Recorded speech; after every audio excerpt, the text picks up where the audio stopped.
ಇಡಿ ಅಧಿಕಾರಿಗಳಿಂದ ವೀರೇಂದ್ರ ಪಪ್ಪಿ ಬಂಧನದ ಪ್ರಕರಣದ ವಿಚಾರವಾಗಿ 50 ಕೋಟಿ ಮೌಲ್ಯದ 40 ಕೆಜಿ ಚಿನ್ನದ ಗಟ್ಟಿಯನ್ನ ಸೀಸ್ ಮಾಡಲಾಗಿದೆ. ಚಳ್ಳಕೆರೆ ಬ್ಯಾಂಕ್ನ 2 ಲಾಕರ್ಗಳಲ್ಲಿದ್ದಂತಹ 40 ಕೆಜಿ ಚಿನ್ನವನ್ನ ಸೀಸ್ ಮಾಡಲಾಗಿರುವಂತದ್ದು ಇಡಿ ಅಧಿಕಾರಿಗಳಿಂದ ವೀರೇಂದ್ರ ಪಪ್ಪಿ ಬಂಧನ ಪ್ರಕರಣದ ವಿಚಾರವಾಗಿ. ಕಾಂಗ್ರೆಸ್ ಶಾಸಕ ವೀರೇಂದ್ರ ಪಪ್ಪಿಗೆ ಸೇರಿದಂತಹ ಲಾಕರ್ಗಳು ಈ ಹಿಂದೆ 103 ಕೋಟಿ ಮೌಲ್ಯದ ಆಸ್ತಿಯನ್ನ ವಶಕ್ಕೆ ಪಡೆದಿರುತ್ತೆ ಇಡಿ ಟೀಮ್. ಈವರೆಗೂ ಕೂಡ 150 ಕೋಟಿ ಮೌಲ್ಯದ ವಸ್ತುಗಳನ್ನ ಇಡಿ ವಶಕ್ಕೆ ಪಡೆದುಕೊಂಡಿದೆ. ಮ್ಯೂಲ್ ಅಕೌಂಟ್ಗಳ ಮೂಲಕ ಅಕ್ರಮ ಹಣ ವರ್ಗಾವಣೆ ಆಗಿರುವಂತಹ ಮಾಹಿತಿ ಲಭ್ಯ ಆಗಿರುವಂತದ್ದು.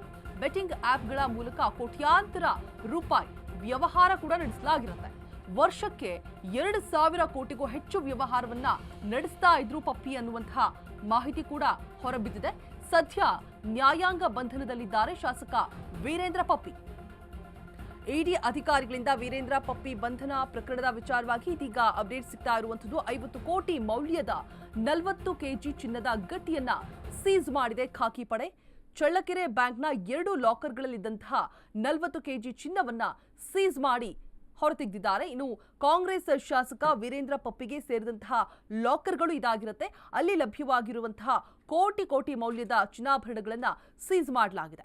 ಈ ಹಿಂದೆ 103 ಕೋಟಿ ಮೌಲ್ಯದ ಆಸ್ತಿಯನ್ನ ವಶಕ್ಕೆ ಪಡೆದಿರುತ್ತೆ ಇಡಿ ಟೀಮ್. ಈವರೆಗೂ ಅಂದ್ರೆ ಓವರ್ ಆಲ್ ಆಗಿ ನೋಡೋದಾದ್ರೆ 150 ಕೋಟಿ ಮೌಲ್ಯದ ವಸ್ತುಗಳು ಸದ್ಯಕ್ಕೆ ಇಡಿ ವಶದಲ್ಲಿರುವಂಥದ್ದು. ಮ್ಯೂಲ್ ಅಕೌಂಟ್ಗಳ ಮೂಲಕ ಅಕ್ರಮ ಹಣ ವರ್ಗಾವಣೆ ಆಗಿದೆ ಅನ್ನುವಂತಹ ಮಾಹಿತಿ ಕೂಡ ಹೊರಬಿದ್ದಿದೆ ತನಿಖೆಯ ಸಂದರ್ಭದಲ್ಲಿ. ಇನ್ನು ಬೆಟ್ಟಿಂಗ್ ಆಪ್ಗಳ ಮೂಲಕವೂ ಕೂಡ ಕೋಟ್ಯಾಂತರ ರೂಪಾಯಿ ವ್ಯವಹಾರವನ್ನ ನಡೆಸಿರ್ತಾರೆ ವೀರೇಂದ್ರ ಪಪ್ಪಿ ಅನ್ನುವಂತಹ ಮಾಹಿತಿ ಕೂಡ ಇದೆ. ಇನ್ನು ವರ್ಷಕ್ಕೆ 2,000 ಕೋಟಿಗೂ ಹೆಚ್ಚು ವ್ಯವಹಾರವನ್ನ ನಡೆಸ್ತಾ ಇರ್ತಾರಂತೆ ಪಪ್ಪಿ. ಸದ್ಯಕ್ಕೆ ನ್ಯಾಯಾಂಗ ಬಂಧನದಲ್ಲಿದ್ದಾರೆ ಶಾಸಕ ವೀರೇಂದ್ರ ಪಪ್ಪಿ.